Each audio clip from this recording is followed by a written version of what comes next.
To use keyboard input with our processing programs, it allows us to add in another layer of interactivity, so it's not just wiggling our mouse around on your desk, but now we can use the keyboard and work with that.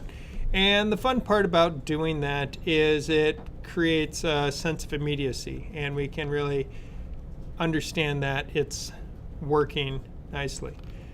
Processing has two built-in methods or functions, key pressed and key released. So the programming environment will be aware when a program is running, have I pressed a key and have I released a key? And when I do that, we then are able to know the code of the key. So every key on the keyboard has a numerical code associated with it. The arrow keys on the keyboard are associated with the key code of 37 for left, 39 for right, 38 for up, 40 for down. So if you look at the arrow keys on your keyboard and go in a clockwise circle starting with the left arrow key, you will see that left is 37, up is 38, right is 39, down is 40. So kind of going around that circle of the keys corresponds to those numbers. So each one of the keys on our keyboard has a number associated with it. You can look up the ASCII, ASCII character key codes. A quick Google search will give you a keyboard map, and it will tell you all the numbers that go along with that, so that you can find out what those key codes are that correspond to the keys on your keyboard.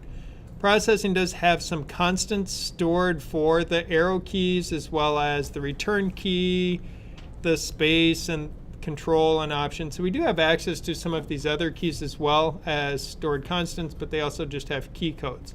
My preference is to use the key code versus using the environment's constants, because then this kind of testing and use will carry into other things like JavaScript, which also uses key codes to identify keys, so that what we're doing here is transferable, so it's not unique only to this environment. So I prefer to do something not to take advantage of the niceties that are built into the program to speed some things up, but to do it kind of a little bit more long form, simply because it transfers to other environments more readily.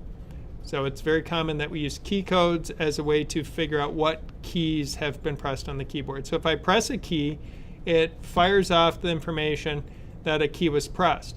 I'm using a switch statement, which is like an if statement. So if the key code of the key that was pressed is 37, I am now setting a variable that I have created left equal to true. And if, as we work through this, so it's if, else if the key code is 39, else if it's 38, else if it's 40. So we have these different values that we're working with in our switch statement. When we're mapping out keys, it's, I think, easier to set it up in the switch statement syntax than it is to use the if-else if statement, which has lots and lots of curly braces and parentheses. It will give the same identical result performance-wise and output-wise as using a switch versus if-else if, but the switch statement, I think, is easier to read because all our indents are all nicely lined up. Everything is easy to see when we're organizing the code. So that would be my preference there. With the different key codes being tracked, so I have it under my key pressed. If I press a key, I set something to true. And if I release that particular key, I want to set that value to false. Now, those values, they're Booleans. That's why I set them to true and false. So I'm going to then use those values so that I can now tell my vehicle object how to update its position on screen.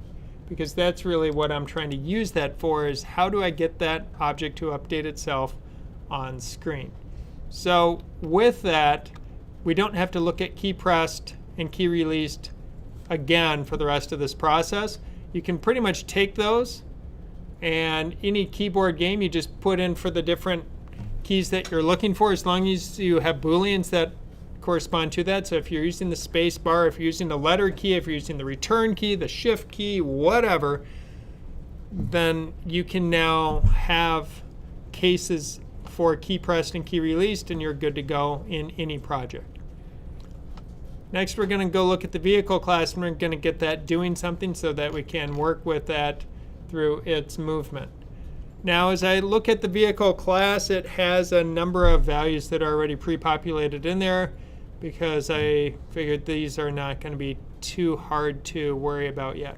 What we're going to do is not draw the images in the beginning. Instead, we're just going to draw the object on screen so that we can see how it looks and make sure it's responding to keyboard input. Once it's responding to keyboard input, then we're going to go back and add in our animated images and have some fun with it.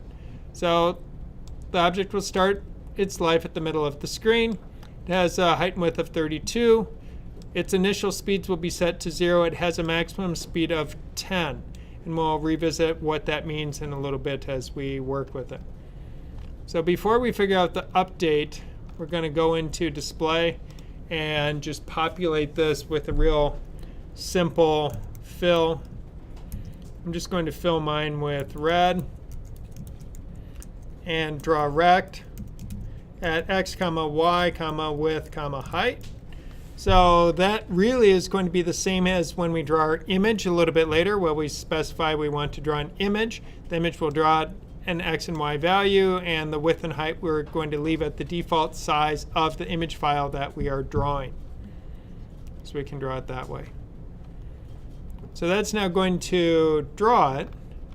If I were to run my project, we will see that it drew that object in the middle of the screen. I can hit the arrow keys, but nothing is happening yet because I have not specified anything in my update. Into the update. Now, when we look at this, we're going to figure out how to adjust position on screen. So if I press the left key, what I want to have happen is I want to then change the speed x. So left and right will change speed x. So we can say speed x is going to be equal to a negative max speed. Now I could put a number here, but what I will find is if I want to change the overall speed of my game, if I've now used a value called max speed, instead of changing it here under left, changing it under right, changing it under up, changing it under down, I just changed max speed once, boom, the speed of my thing is updated. Now, we're also going to say, so if I'm not pressing left and right, so the exclamation mark says if left is not true, and if we go back to movement, we'll see that when I release a key, when left is not true, meaning when left is false, so if left is false and right is false, my speed x should be equal to 0. And I also like to set it so that if I am pressing left and right at the same time, I kill it. So that way I can't be kind of trying to move in two directions at the same time. We can also do that a little bit differently, and it's not a bad idea on here. And I thought about it after I generated the starter code, because if I'm pressing left, if left is down and I'm not pressing right, that would be a better way of saying that. And so if left is true and right is false, or if right is true and left is false, gotta remember what I'm talking and typing at the same time. Sometimes you type what you're saying, not what you're trying to put down. So if we have set all of these kind of values. So if I press left, but I'm not pressing right, that means I want to go to the left. And that's moving to the left requires us to subtract from our x position. If I press right, and I'm not pressing left, that means we add to our position. So we're going to set speed x to a positive value. If I'm not pressing either one, my speed should be 0. If I'm pressing both, I also want my speed 0. Now, I could go through and figure out up and down, but my recommendation is always you do a little bit of code and then test. Because if I type in a bunch of stuff and it blows up in my face, then I don't know what blew up. So now if I press, I can see it. I can now move left and right. I can't move up and down yet. If I press both keys, nothing happens. And it's working. Moving into the up and down, it's going to be the same kind of thing, but with speed y. So I'm first going to change my, so if I press, if up is true and down is false, and I'm just going to add that in over here. If down is true and up is false, so we have speed y is now going to be equal to negative max speed. So recognize max speed is just a number. It doesn't care whether it's up or down. It's just kind of what is our velocity, and then we're applying that either to an x or a y direction.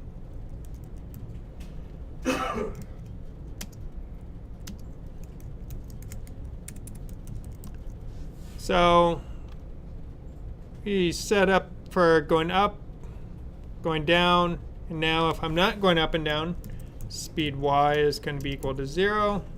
And if I'm trying to go up and down at the same time, speed y is going to be equal to 0. If I can find the right keys on the keyboard. And now when we do this, we can see how we're able to move. So now we can move around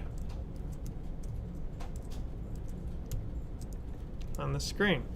To add in the images to get our vehicle to look a little bit better than being a red box, we need to now populate these image arrays. So these image arrays are going to be populated, each one with the images that correspond to their respective set of images that were created to go with it.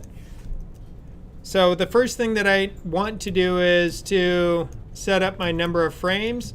And I know that this happens to be 7 because I created the artwork, and I know that there are 7 frames of artwork for each one of the movement animations.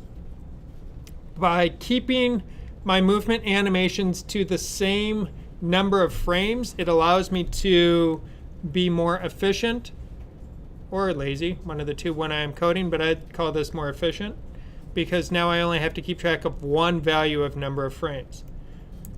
Now my first array of images is going to be equal to a new p image array filled with 7 images. And because I have a value stored, I can just put that in like that. So that gives me the first of my images arrays, and now I will put in my next one.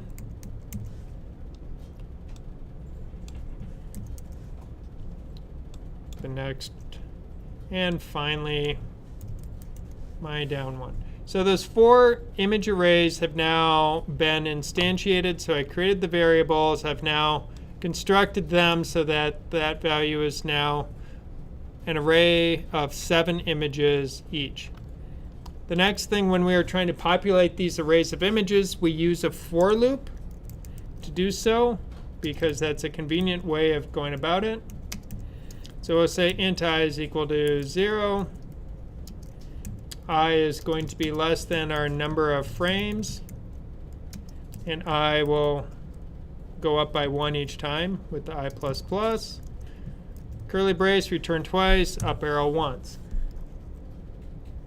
First thing I want to do is to populate my images left array in the position, so we use the square brackets and then the letter I referring to our for loop counter. I'll say is equal to load image. And now the path name where I put these images is in my data folder. My left one will be in the left folder. The name is sprite underscore left. And then if we recall, the images have a number associated with each frame. So I'll use the I there and then a .png to wrap out or to round up the rest of the string here. So this will now loop through and populate my images left array with all of those sprites. So in my folder, I have the data folder. If I look at, there's the left folder, there are the sprites, sprite underscore left 0.png. So we get data left, sprite underscore left 0 the first time through .png. The next time I go through the for loop, it will set in the images left array, it will put the image at position 1 will be load image data left sprite underscore left 1.png. Then images left 2 equals load image data left sprite left 2.png, etc. until we find that we've made it up through 6. Remembering that number of frames is 7. And we're going to then use that where we start counting from 0 as long as I is less than 7, 0 through 6. So that now populates our array with all of these. Now if I look through these other folders, we will see that they follow the same structure. They also have the same number of sprites. Knowing that, I can be efficient and we can go left, right,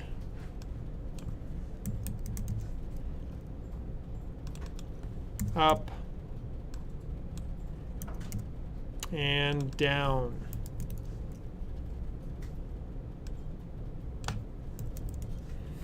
There's no reason to use 4 for loops to go through each one of these when they're all constructed using a very similar structure, so we're able to then populate, but now we need to change this to right, this to up, and this one finally to down.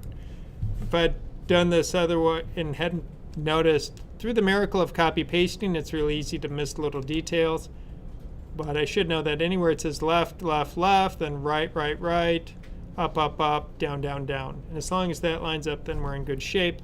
But we really, there would be no reason to use 4 for loops, one to populate each one when they're following the same structure. If I did have a different number of frames for each one of these, then perhaps I would use a separate for loop to populate them so I could do it differently. That would be a way to do it. So my images have now all been loaded into my image arrays and are ready to be used. The next thing that I want to do is to then go into my vehicle class and start looking for these images and showing them. With no error messages after you do a quick test to make sure that you loaded all your images correctly, or at least you think you did because it didn't scream at you, then we will jump over to the vehicle class. The vehicle class is now where we get to start populating some of what we're looking at on screen. So what we need to do is we have a value called sprite image. And what sprite image is going to do is that's going to store what is the image that we want to see on screen. And that varies because if I go left or right or up or down, I need to switch out which image array I'm grabbing an image from. So that's why we need to have a way to store that image. Now, we also can see we have some other values that we need to populate out here that haven't been populated yet, such as our number of frames, which we could be using the global value. We could have passed that value in since we did define it in the main program, but I like to have it in the sprite here. We also need to know our current frame for animation purposes. And then our sprite image. And our sprite image, we're going to set that equal to our image is right, and we'll grab the current frame. Now the current frame is currently 0, so it's grabbing the first image out of the images right array. And when I pull this up on screen, it will make more sense why I chose that one in just a little bit. So we can verify that we can access this by going into the display method for the vehicle and changing it from drawing a box to drawing the image. So instead of drawing this box, we can draw the image. And the image that we're drawing, we'll just do image. We draw we specify the image first, and then we say where. So I typed in image. I can see in the red code it says it expects parameters like the image that we want to draw, and then X and Y values or location information. So we know that I want to draw my sprite image, and I'll draw it at my X and Y coordinates.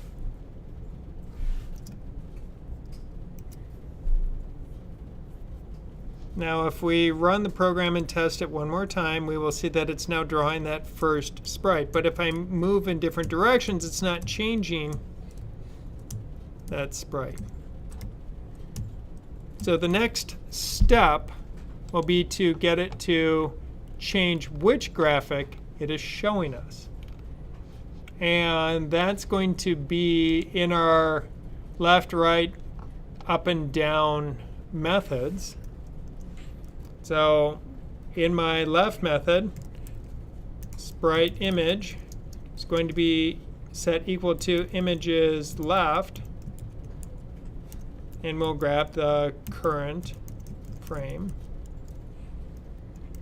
Now what you'll notice as we are trying to do this is I am trying to bite off one thing at a time and verify it works before I do something else. So instead of figuring out, okay, well I need to make it animate, I need to do all these other things, I first just want to see the correct image when I change direction. So I'm going to set sprite image equal to each of the current things. So we now have one for right. And then we need to add in for up and down as well.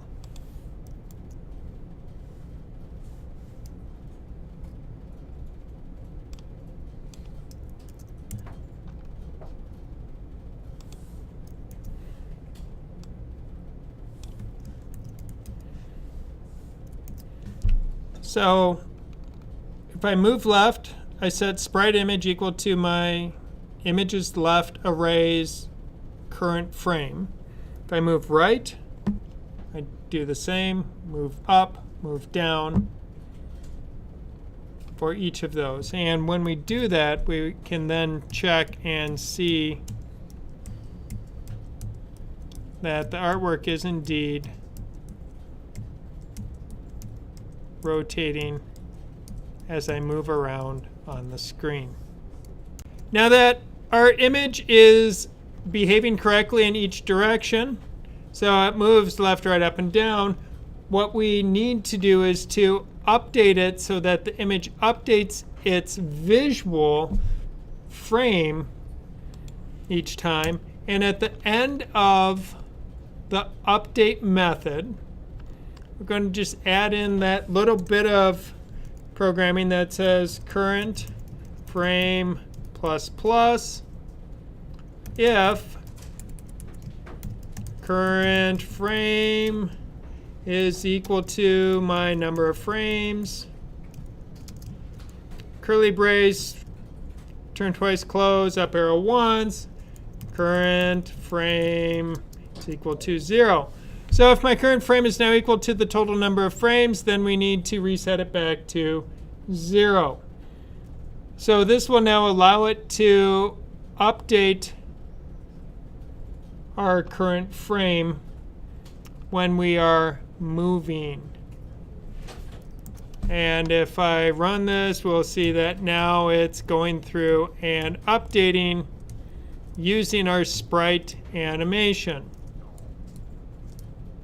We do have some weird diagonal stuff going on. Those are problems that you will get to decide may or may not be troubling for you and your projects. So just a tiny little bit of code has a profound effect, since we now have that current frame value that we're using for our project. To prevent it from being able to go diagonal, I set it up so that if I'm pressing left, my speed y is 0. If I'm pressing right, my speed y is 0, but speed x can move. And then if I'm pressing up, speed x is 0. If I'm pressing down, speed x is 0.